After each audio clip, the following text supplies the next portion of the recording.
Well, Fernando, first of all, I have to ask, did Gary beat the game? You really want me to spoil? No, no, no. I'll watch it. I'll watch it. Yeah, it's fun. You will like the ending, I would say. Okay. Okay. Perfect.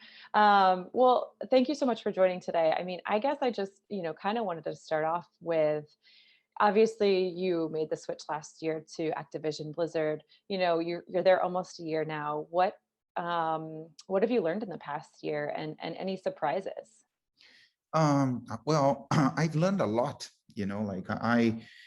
one of the reasons I decided to make the leap um, was the fact that I saw a huge opportunity to learn in an industry that I personally am very passionate about, and I'm learning about the business. I'm learning about how to, um, like, in the past, I've done a lot of many things that made brands connect with culture and things that were very entertaining. But I never worked on entertainment. You know what I'm saying? And Hmm. here is basically like entertainment meets tech meets social, and and and they are great at doing things that cause an impact in culture, and learning all how to do that in an efficient way, in a way that you can do every time, and it's something that's fascinating to me, and it's a very different business too. You know what I mean? Like, I was selling Sure. burgers, and Right. before that I was selling soap, and it's always a physical product, right? And here is all digital, um, and with that, performance marketing, growth marketing, the tech stack, and your first party data and CRM and all those things, they have a weight that's much greater than I had before on my previous job. So also learning that, like building my credibility with people internally in the company, even though like I have a good track record, you always have to build your credibility. So there is a professional, personal challenge and journey, and it's just exciting to be on the gaming space. Yeah, absolutely. I thought it was interesting as a marketer. Sometimes people use marketing as a dirty word. And when you were talking about Hearthstone and saying, well, we don't want it to be too marketing. We don't want it to be because, we have this really engaged community. I thought it was really interesting how you were like, well, actually, this is marketing. Telling authentic Yeah, stories is marketing. exactly. Yeah. Right. Well, you obviously have, iconic franchises that sit underneath Activision, Blizzard, and King, and super engaged communities. So, how do these passionate and engaged communities factor into your strategy as a marketer? Um, I think I always try to look. I think that first of all, I need to understand the game really well. Hmm. And understand why people like playing that particular game, how the community behaves, what's the right tone of voice that resonates with them, and all that good stuff. um, After, if you're able to do that, I think that I was trying to put the player first, which is one of our values, and put yourself in the shoes of the player. um, I think it helps you create filters um, and a gaming common sense Right. that you wouldn't have uh, had you not spent time trying to understand them. So that's what I do. Of course, I don't play all the time all the games, because that's humanly impossible. But I definitely spend time playing and our top games, and talking to the community and reading what they are talking about in social. I Hmm. spend more time on Twitter than I should, or Reddit. You know what I mean? To see how's the vibe and what they're talking about and what makes them tick, what they are talking about, and all Hmm. that good stuff. But it's conceptually similar um, to what marketeers have to do, no matter which industry you are in, right? I Hmm. mean, I work on face care at some point in my career, and I never used a face cream until that day. That's more than 20 years ago, and I had to do it, because I had to understand the language, the properties, the texture, like everything,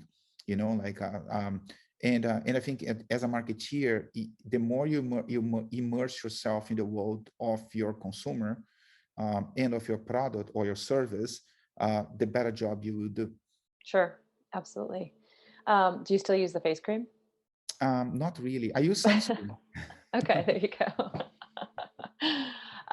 Cool. Well, we're obviously moving into a new year, and sort of, I'm sure you've been planning your 2022 marketing strategy for a long time. But is there anything that you're particularly looking forward to this year for Activision Blizzard?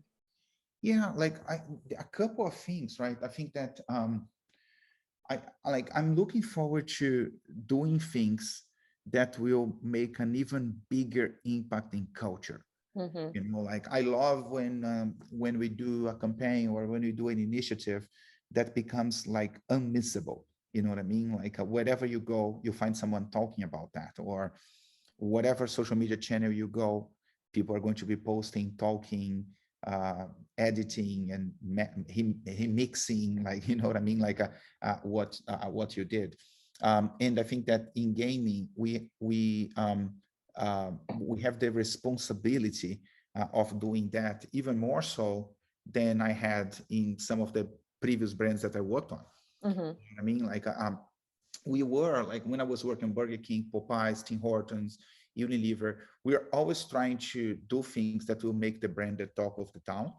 Um, Here, it's almost like a mandate. You know what I Right. mean? Sure. Because the category is so hot, and you have such a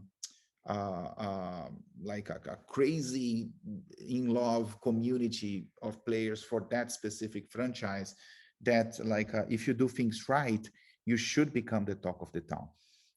So that puts even more responsibility in terms of the ideas that we want to pursue. um, I also and this is something that I was very passionate about, and I did a lot of work around that on my previous job and the one before. But gaming still is an industry that would benefit of having more diversity. So you asked me about business. That's not necessarily short-term P&L thing, but I also want to help not just Activision Blizzard, but the industry that I'm in, do better when it Mm-hmm. comes to that. So I'm very involved with the programs that we're building at Activision Blizzard. I am one of the sponsors of the Latinx network in the company.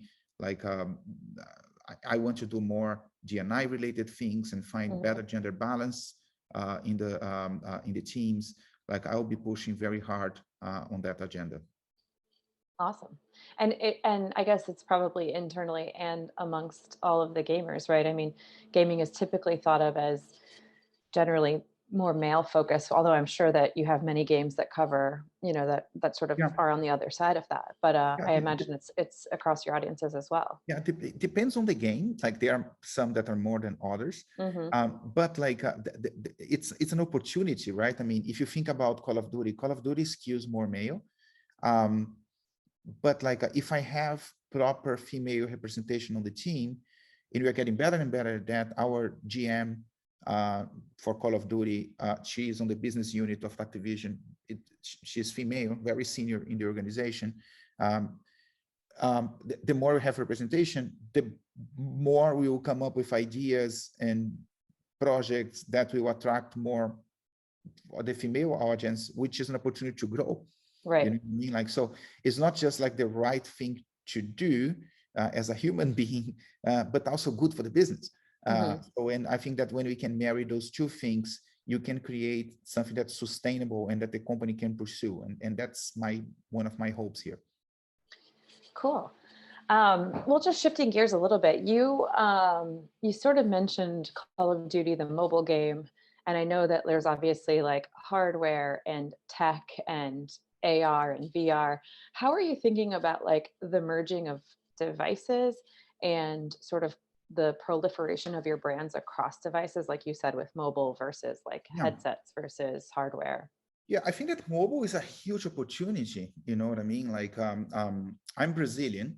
Like, penetration of smartphones in Brazil is probably like 100%. Right. Um, Penetration of PS4s and PS5s is low. Hmm. I don't think like it's not cheap to have a PC that's great for gaming. You Hmm. know, like, and even if you have the money, there are times that you cannot even find them because of the microchip shortage that we have. Like, good luck trying to buy a PlayStation 5. You need to go to StockX, Right. buy one, and you're going to pay almost probably like double what Sony would charge otherwise. So I see mobile as a huge opportunity, you know, like, to get more people connected, to get people who today don't have access to the game because they don't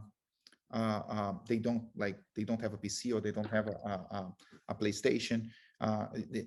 It can really like take some of our titles to completely like new heights in India, Brazil, China.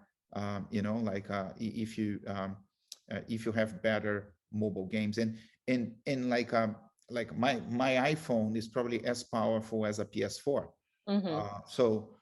We really can deliver great. Today we can deliver great quality gaming in the phone, and we are working to make sure that the experience is like seamless Hmm. and fair. You know Yeah. what I'm saying? Like, so for instance, we spend a lot of time discussing things such as, like, if someone is playing mobile versus someone who is playing on a PC, like, let's make sure that the field of view is equivalent, that the guy who is on the PC doesn't benefit from having a lot, you know what I mean? Like, Right. all these things are discussed internally. And for sure, like, from my perspective, the best is when you have a great experience across. You almost make like less relevant in where you are playing, Hmm. because then you are able to connect to more people, you know. And since people are leveraging the games to connect, that makes like the whole experience better for them. Right. Absolutely. Um, I mean, I was going to ask you as well, like workspaces and life spaces and social spaces are also kind of merging, especially, you know, in the pandemic environment where you're going to work and socialize and, you know, play games and do everything in the same space. Like, as a marketer, how do you think about that for Activision Blizzard, like the merging of all of those spaces? Is that sort of what you're saying, is like there should be a democratization across devices because people are sort of merging all of their life together? I never thought about it that way. But yes, what you're saying is right. I always think about it as like being able to provide an entertaining an experience, which also means connect to other people, wherever you go, wherever you are. You know, like, and Hmm. the more we can make that experience a great experience in mobile, in PC, in console, like, the more reach we will have, and the more connected people will be, and they want to be connected. So Hmm. that's kind of like how I see it. Cool. The last question, and then we can take a couple from the chat, and then wrap up, is um, Metaverse. I know, obviously, with gaming, with VR, there, and with the social nature of gaming itself, there's going to be a lot of conversations, I'm sure, in your world, and probably already are, about the Metaverse. So, any thoughts there? Anything you can share with us, or anything that you're excited about? Yeah, look, I mean, I don't see metaverse as something necessarily new. You know what Hmm. I'm saying? Like, if I think about, just to not talk about Call of Duty the whole time, but like, if you think about World of Warcraft, Hmm. right? I mean, it has been around for years, and like, it's a subscription model, and you go to this world, you go to Azeroth, and it's like you can be whoever you want to be, you know, like, and it's very much like the metaverse. Hmm. You know, will it evolve to become even more real? Will it evolve to become even more immersive? I think as technology evolve, yes. um, but like, the basic principles of metaverse, like Warzone in Call of Duty is a metaverse, World of Warcraft is a metaverse, like they are all like Grand Theft Auto. It's not ours, but it is a metaverse. Fortnite, a metaverse. So Yeah. all those, which is also not ours, but all those games, they've been, even Sonic, I think it's about to launch an open world. So all those games, they are a version of metaverses, Sure. and they deliver against that. And as technology evolves, I think it will get even more immersive. I think a good movie to watch and an even better book to read is Ready Player One. Oh yeah. Like the book is way better than the movie, but the movie, like if you don't want to, like if you don't have the time to read, like watch the movie. Uh, and I think it paints like to some extent a good picture of what the future could be. Like I think the movie is like a couple of years old, but I look at that and it feels very much like what Facebook is talking about. You know what I Yeah, mean? Like at the definitely. moment. Yeah. Absolutely.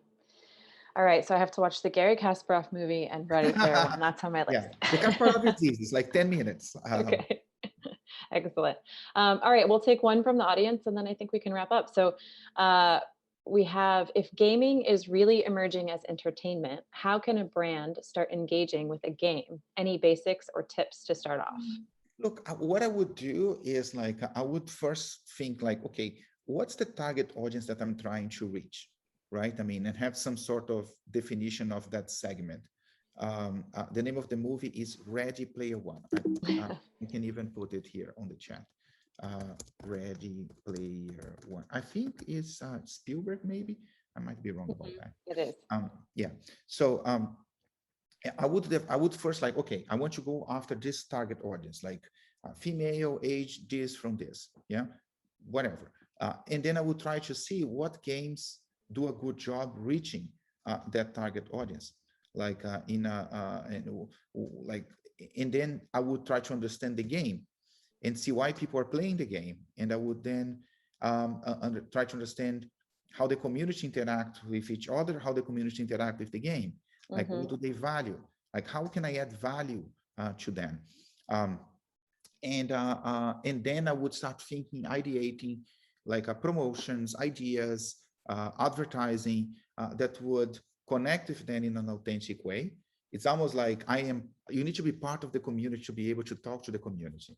And as a brand, I would try to add value to them so that they associate me to positive things, and so that's how I would go about it. I would do in a very strategic way. Yeah. Excellent. Makes sense. All right. Well, thank you so much, Fernando. I really appreciate talking to you and you kind of giving us some tips and a little bit more of your story and what you've been doing at Activision. So thank you very much. And thanks, Brand Innovators. No, thanks for the chat. It was super nice to talk. I could keep going on and on and on. Hopefully, we'll be able to do this in person soon enough. Yes. And again, thanks, Brand Innovators, for all the work you guys do, like bringing the marketing community together, like always organizing awesome events. Like it's always a pleasure to be part of this. You guys are family, so thanks for having me again.